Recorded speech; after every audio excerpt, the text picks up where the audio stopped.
The horizon of Veltran 3 never ceased to amaze Colonel Marcus Rowe. Even after 17 years stationed on this frontier world, the triple moonrise still caught his breath, casting long shadows across the settlement's perimeter. From his observation post atop the colony's western wall, those shadows looked like pointing fingers, reminders of the vast unknown that surrounded their home. 60 years of human settlement had transformed portions of this harsh world into something habitable. But Veltran 3 remained stubbornly wild beyond the colony's borders. That's why they had survived this long, Marcus reflected. The planet's unforgiving nature kept casual interlopers away while providing resources for those willing to work for them. "Colonel?" The voice crackled through his communicator. "The Council shuttle has entered our atmosphere. ETA 12 minutes. Marcus straightened his uniform jacket, a practical garment more akin to frontier attire than traditional military dress. At 47, his face carried the weathered look of a man who had spent too many years under alien suns. The vertical scar above his right eyebrow, a parting gift from the Earth Alliance War, caught the moonlight as he turned. "Acknowledged," he replied. "Alert the reception committee, standard protocols." "Yes, sir. Also, sir, they're broadcasting that they come in peace." Marcus allowed himself a thin smile. "They always do, Corporal." The Galactic Council. Even the name carried a weight of assumed authority that grated on Marcus. For 50 years, Earth and its colonies had maintained nominal membership while remaining functionally independent in the outer territories. Now, suddenly, the Council had discovered an interest in their remote outpost. The timing wasn't coincidental. Veltran 3's peculiar mineral composition, particularly its rich veins of stellarium, had recently proven valuable in faster-than-light drive construction. What had once been an ignored backwater was now prime real estate. Marcus descended from the observation tower each step, measured and deliberate.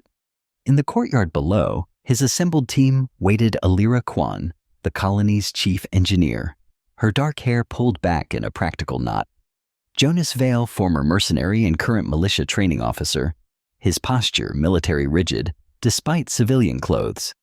And Dr. Anika Lees, their lead physician and biochemist medical scanner already in hand. "They're coming with paperwork," Marcus announced without preamble. Jonas snorted. "When have bureaucrats ever traveled this far just to deliver reading material?" "My concern exactly," Marcus replied. "Alira, I want you analyzing every line of whatever they bring. Dr. Les, scan everything they offer us. Food, drinks, gifts. Jonas, keep your teams on alert, but invisible. I don't want to appear hostile. Just cautious." Alira added, her eyes already distant, mentally preparing for the legal decryption to come. "The Council doesn't travel to frontier worlds to deliver good news." Dr. Lees observed, her Nordic features solemn. "When they come bearing gifts." "We'll check the horse's teeth," Marcus finished. "Thoroughly." The shuttle landed with precision on the colony's designated landing pad, a plume of dust rising despite the gravitational dampeners. It was an elegant vessel, all smooth lines and gleaming surfaces, a stark contrast to the utilitarian structures of Veltran 3. The ship bore the Galactic Council insignia, 7 stars arranged in the pattern of the Council's founding worlds. The boarding ramp extended with a pneumatic hiss, and 5 figures descended. 4 were clearly security, their blue Lurai uniforms unmistakable. The Lurai, a humanoid species known for their enhanced reflexes and unwavering loyalty to Council directives, moved with fluid precision, scanning the reception area with their characteristic violet eyes. Between them walked Ambassador Neryl Vox, a tall, slender human with cosmetically enhanced features that gave him an almost artificial appearance. His smile seemed practiced, neither reaching his eyes nor suggesting genuine warmth. "Colonel Rowe," Vox called, striding forward with extended hand. "A pleasure to finally meet the legendary defender of Veltran 3. Your reputation precedes you." Marcus accepted the handshake, firm but brief. "You have us at a disadvantage, Ambassador. We weren't aware we needed defending." Vox's smile flickered but held. "A figure of speech, Colonel. May we proceed to your administrative facilities. We bring tidings of great significance for your settlement." "Of course." Marcus gestured toward the colony's main hall. "We've prepared refreshments." As they walked, Marcus noted how the Lorai guards positioned themselves two ahead, two behind standard protection formation, but with subtle positioning that would allow quick access to concealed weapons. Professionals then, not merely ceremonial. In the administrative building once called Town Hall, but now bearing the more formal title that came with colonial expansion, the delegation was seated at a long table of native Veltran hardwood. Dr. Liss discreetly operated her scanner beneath the table's edge, while Elira arranged data pads for the upcoming discussion. Ambassador Vox declined refreshments, a diplomatic insult so subtle, most would miss it. Marcus didn't. Nor did he miss the way Vox's eyes lingered on the chamber's rough-hewn architecture with a poorly disguised distaste. "Colonel Rowe," Vox began, "the Galactic Council has observed your colony's remarkable growth with great interest, particularly in recent years. Since the stellarium deposits proved commercially viable," Marcus supplied bluntly. The ambassador's smile tightened fractionally. "Resource development is certainly one aspect of our interest, but primarily we're here concerning your security and integration." With a fluid motion, Vox placed a slim metallic case on the table. It opened at his touch, revealing a holographic projector that immediately activated, displaying floating text in the formal language of Council declarations. "The Peace and Integration Treaty," Vox announced proudly, as if unveiling a magnificent gift.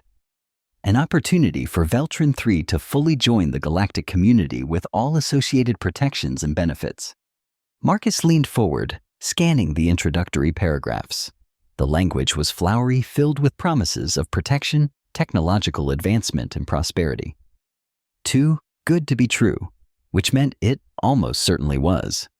"I noticed several references to administrative oversight and resource allocation committees," Marcus observed. "Could you clarify what those entail?" Vox waved a dismissive hand. "Standard procedural bodies to ensure smooth integration. Nothing that would interfere with your day-to-day operations. The Council merely provides guidance and expertise." "And these medical protocols," Dr. Les interjected, having scanned ahead in the document. "They appear to mandate specific treatments for colony citizens."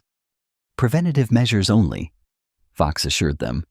"The frontier contains many unknown biohazards. The Council's advanced medical protocols have saved countless lives on newly integrated worlds." Marcus caught the slight narrowing of Dr. Lisa's eyes, a tell he'd learned to recognize during their years of friendship. She didn't believe the ambassador. The discussion continued for hours, with Marcus and his team systematically questioning aspects of the treaty, while Vox deflected with practiced diplomacy. By evening, Marcus had seen enough to recognize the pattern. Whenever they approached sensitive topics, Vox redirected to broader benefits, never quite answering direct questions. "We'll need time to review this fully," Marcus finally declared, rising from his chair. "I assume tomorrow would be acceptable for further discussions." For the first time, hesitation crossed Vox's features. "Actually, Colonel, we've arranged for a formal signing ceremony tomorrow. The Council's Secretary General will be joining via holographic projection along with representatives from neighboring systems. It would be problematic to delay. A ceremony you organized without consulting us." Elira's voice carried a rare edge. "A gesture of confidence," Vox countered smoothly. "We never doubted Veltran 3's wisdom in embracing this historic opportunity." Marcus kept his expression neutral. "Then we have much reading to do tonight. If you'll excuse us, Ambassador, we'll reconvene in the morning." After the delegation departed for their ship, Marcus gathered his team in the secure communications room beneath the administrative building. The underground chamber, shielded against surveillance, had been built during the colony's early days when pirate raids were common. Now it served a different purpose: protection from political predators. "They're rushing us," Jonas stated flatly, pacing the room's perimeter. Classic pressure tactic. "It's worse than that," Elira said, hunched over multiple data screens. I've been decoding the legal cross-references. This treaty isn't about protection. It's about acquisition. Show me, Marcus commanded, and the group gathered around Elira's workstation. Section 7, paragraph 13 references Galactic Statute 150B. Elira explained, highlighting text. That statute grants the Council emergency powers to relocate populations in case of resource-critical emergencies.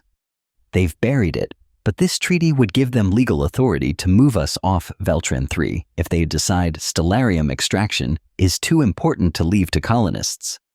There's more, Dr. Liss added, pulling up her own analysis. The medical protocols aren't preventative, they're transformative. These compounds contain mutagenic elements designed to alter human physiology for atmospheric compatibility. Translation: they want to change our biology to better suit Council standard environments. And here, Elira continued, hidden in subsection 42, all resource rights transfer to Council management, with colony shares distributed as determined by the allocation committee. Which they control, Marcus concluded grimly. Jonas leaned against the wall, arms crossed. So, it's a trap. Question is, what do we do about it? Marcus stared at the document's years of military training, calculating options, probabilities, and costs. They expect us to sign. They believe we're isolated, uninformed, and easily intimidated. Those are assumptions we can use. You want to fight the Galactic Council? Elira asked, shock evident in her voice. Their resources are virtually limitless. Not fight? Marcus corrected. Not yet. But if negotiation fails, we need contingencies. He turned to Jonas. How ready is our militia? Jonas straightened. 200 trained fighters, another 300 who can handle basic defense. We've been drilling for years, but against Council technology. We have advantages they don't expect, Marcus countered. Knowledge of terrain, tunnel systems beneath the colony, and they don't know about our signal jammers. We developed those for mining operations, Elira protested. They'll work against Council comms just the same, Marcus replied. Dr. Liss, what countermeasures do we have against Lorai neural enhancers? The doctor considered for a moment. Their enhanced reflexes rely on synthetic neurotransmitters. I can prepare compounds that might disrupt those pathways non-lethal, but potentially incapacitating. Good. We use those only if necessary. Marcus moved to the central planning table, activating its holographic display. We need to prepare for 3 scenarios: negotiated settlement, forced compliance, or active resistance. As the night progressed, Marcus coordinated preparations while maintaining a veneer of routine colony operations.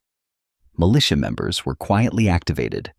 Emergency supplies were distributed to secure locations. Communication lines were established with outlying settlements. Through it all, Marcus hoped these precautions would prove unnecessary. War had already claimed too many years of his life. Morning came too quickly. The binary stars of the Veltran system casting harsh light across the colony's central square. The space had been transformed overnight. Council banners hung alongside colonial flags, and a ceremonial platform had been erected without colonial permission. Hundreds of colonists gathered, summoned by Council announcements broadcast throughout the settlement. Marcus approached the platform, his team behind him. He wore his formal uniform, now the medals from past service gleaming in the sunlight. If today marked a pivotal moment in Veltran 3's history, he would face it with the dignity his position demanded. Ambassador Vox waited at the platform's center, flanked by his Lurai guards and several additional Council officials who had apparently arrived overnight. A sophisticated holographic projector displayed the image of a stern-faced woman identified as Secretary General Heldra Voss. Colonel Rowe. The Secretary General's projection spoke, her voice carrying artificial warmth. Today marks a historic integration of Veltran 3 into the greater galactic community. Your people will enjoy protections and prosperities previously unavailable on the frontier. Marcus ascended the steps, feeling the weight of every eye upon him. He had fought in wars across 3 star systems, but never had a moment felt so consequential. Secretary General, Marcus acknowledged. Before proceeding, I must address certain concerns regarding the treaty terms. Vox stepped forward quickly. All standard provisions, Colonel. Perhaps any minor adjustments could be addressed after the ceremonial signing. These aren't minor concerns, Marcus replied, voice firm. They involve fundamental rights of our citizens. The Secretary General's holographic features hardened. Colonel Rowe, the Council has extended unprecedented consideration to your remote colony. The treaty before you has been ratified by 17 other frontier worlds this year alone. Then they didn't read it carefully enough, Marcus replied, turning to address the gathered colonists. Our analysis reveals that this treaty would transfer resource control to Council authorities, permit forced relocation of our population, and implement invasive biological modifications without informed consent. Murmurs spread through the crowd as Vox moved closer, voice lowered. Colonel, you're making a grave diplomatic error. The Council does not appreciate public spectacle. The Council doesn't appreciate transparency, you mean? Marcus responded, voice equally low. Tell me, Ambassador, did you expect us to be illiterate as well as isolated? The Secretary General's projection flickered with poorly concealed anger. Colonel Rowe, I assure you, these misinterpretations can be addressed. The treaty before you represents the Council's unwavering commitment to frontier development. Marcus reached for the physical copy of the treaty on the ceremonial table, an archaic tradition maintained for such occasions. He held it up, the document catching the morning light. The commitment I see is to exploitation, not development, Marcus declared. Then, with deliberate motion, he tore the treaty in half. The sound of ripping paper silenced the square. Veltran 3 rejects these terms, Marcus continued, voice carrying across the stunned assembly. We remain open to genuine partnership, but we will not surrender our autonomy. For a moment, perfect stillness held. Then Ambassador Vox's diplomatic facade collapsed. Seize him, Vox ordered sharply. The Lurai guards moved with inhuman speed weapons, appearing in their hands as if conjured.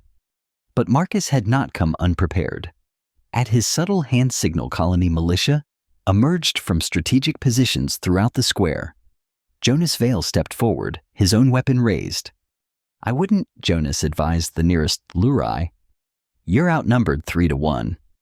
The Secretary General's hologram sputtered with indignation. This is sedition. The Council will not tolerate armed insurrection. This is self-defense, Marcus corrected. Ambassador Vox, you and your delegation have 1 hour to return to your vessel and leave our atmosphere. After that, we will consider your presence a hostile action. Vox's face contorted with rage. You cannot possibly believe your backwater militia can stand against Council forces.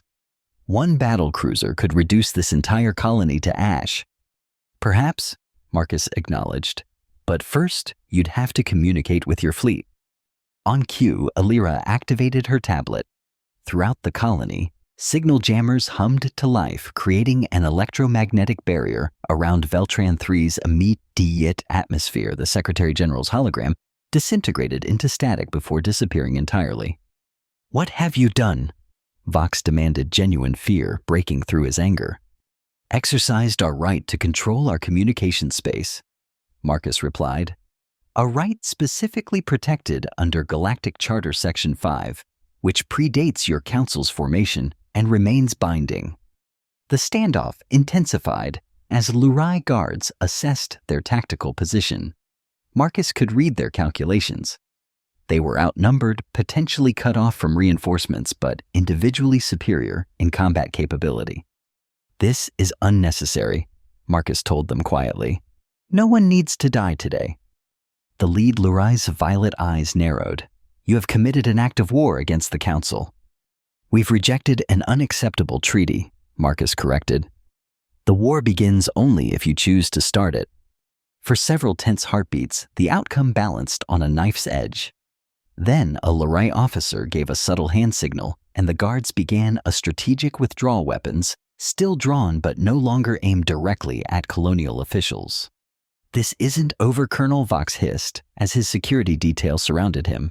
"The Council doesn't tolerate defiance." "We're not defying anyone," Marcus responded. "We're simply declining your offer."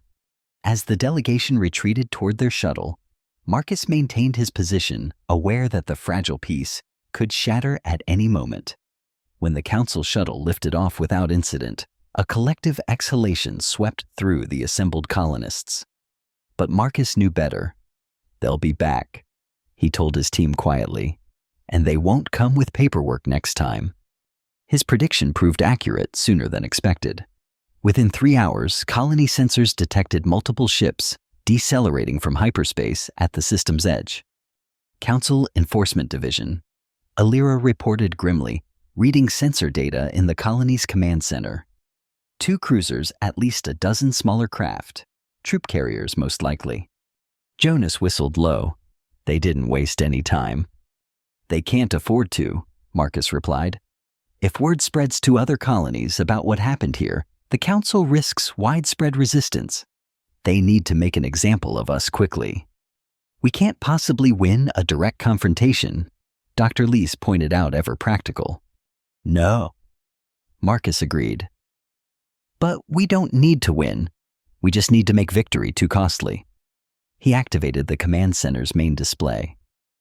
"This was always a possibility. That's why I reached out to neighboring settlements weeks ago when the Council first expressed their interest." The display showed communications from a dozen other colonial outposts, messages of support, promises of assistance, and most importantly, evidence that news of Veltran 3's stand was spreading rapidly through unofficial channels. "The Council rules through perceived legitimacy," Marcus explained. "If they slaughter colonial citizens who simply refused exploitative terms, that legitimacy crumbles. So we're counting on public opinion to save us?" Jonas asked skeptically. "No," Marcus replied. "We're counting on making them bleed enough to reconsider while public opinion catches up. All we need is time." Marcus divided the colony's defenders into tactical units, each assigned to specific defensive zones, utilizing Veltran 3's unique geography. The colony had been built amid a complex of natural caverns, later expanded into an extensive underground network that connected major settlement areas. These tunnels would become their greatest asset. "We fight asymmetrically," Marcus instructed his militia commanders. "Hit-and-run tactics only. Never engage in prolonged firefights where their superior weaponry gives them advantage." Dr. Lees distributed the neural disruptors she had prepared aerosol devices that, when deployed near Lurai forces, would temporarily impair their enhanced reflexes, leveling the playing field somewhat. "Remember," the doctor cautioned, "these have limited effect duration. Use them at the optimum moment, then withdraw before they recover." The Council's invasion force entered Veltran 3's atmosphere with overwhelming confidence, their dropships descending toward the colony's main square. A textbook intimidation deployment designed to shock the population into immediate surrender. But when the ships landed, they found the square deserted. No defenders, no civilians, no resistance of any kind. "They're expecting us to cower," Marcus had told the colonists during evacuation. "Their tactical doctrine presumes frontier settlements lack military organization.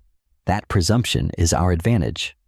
From hidden observation posts, Marcus watched Council forces establish a perimeter, their movements revealing their confusion at the empty settlement. Lurai scouts moved through buildings in standard search patterns, while heavier forces secured key infrastructure.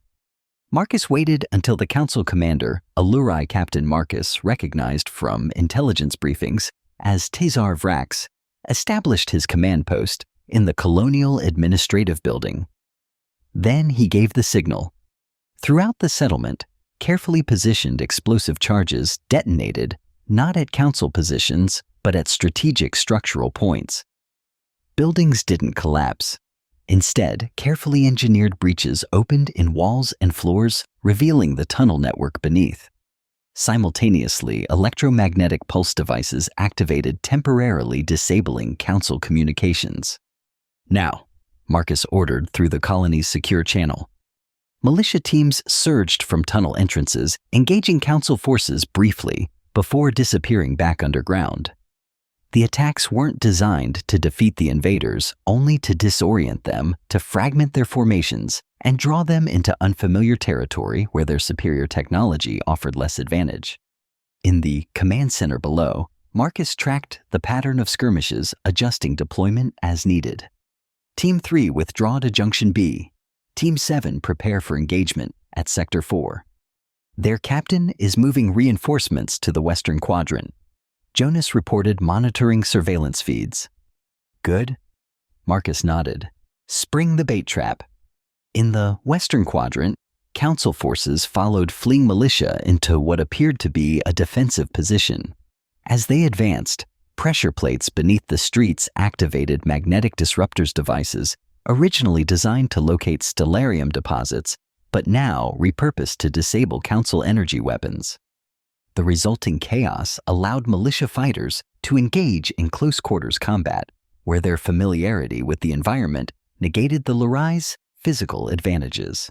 When Council reinforcements arrived, the militia again vanished into tunnel entrances that subsequently collapsed, forcing the pursuers to find alternate routes that led to further ambushes. For 3 days, this pattern continued. The Council forces held nominal control of the colony's surface, but couldn't secure it completely. Each night, militia strikes reclaimed portions of the settlement, only to abandon them by daylight. It was warfare designed not to win territory, but to exhaust the enemy physically and psychologically. On the 4th day, as Marcus coordinated another series of strategic withdrawals, Elira burst into the command center, breathless with excitement. "It's working," she announced, displaying her communication tablet. "News of our resistance has reached the Earth Alliance. They're publicly questioning the Council's actions." Marcus scanned the report official Alliance statements expressing grave concern over disproportionate Council military operations against civilian colonial settlements. "Political doublespeak," Jonas muttered. "But politically useful doublespeak," Marcus corrected. "The Alliance can't officially condone our resistance, but they can't afford to let the Council establish a precedent of forcible treaty implementation either." As if confirming his analysis, Elira's tablet chimed with an incoming transmission, authenticated as originating from the Council flagship now orbiting Veltran 3. "They're requesting parley." Elira reported surprise evident in her voice. Marcus considered the tactical situation. His forces were holding, but casualties mounted with each engagement. Council reinforcements could arrive any day. A diplomatic opening, even if temporary, served their interests. Except, he decided, neutral ground limited personnel. The meeting was arranged at an outlying research station, halfway between the main settlement and the wilderness boundary. Marcus arrived with Jonas and Elira, all armed despite the parley protocols. Captain Vrax came with Ambassador Vox and 2 Lurai guards. "Colonel Rowe," Vrax acknowledged stiffly, his violet eyes assessing Marcus with professional detachment. "Your tactics have been unconventional." "We work with what we have, Captain," Marcus replied. Vox looked considerably less composed than during their first meeting, his pristine appearance now marred by fatigue and frustration. "This pointless resistance has cost lives on both sides, Colonel. Lives that could have been spared had you simply honored Council authority." "Authority freely given can be freely withdrawn," Marcus countered. "Your treaty wasn't an agreement between equals, it was submission paperwork." Vrax raised a hand, silencing Vox's retort. "The tactical situation has evolved," the Lurai captain stated frankly. "Earth Alliance representatives have invoked ancient settlement rights that predate current Council jurisdiction. Additionally, 17 other frontier colonies have issued statements of solidarity with Veltran 3.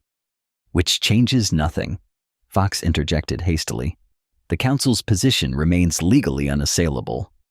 "But increasingly difficult to enforce," Marcus observed, "particularly if you have to subdue every frontier world individually."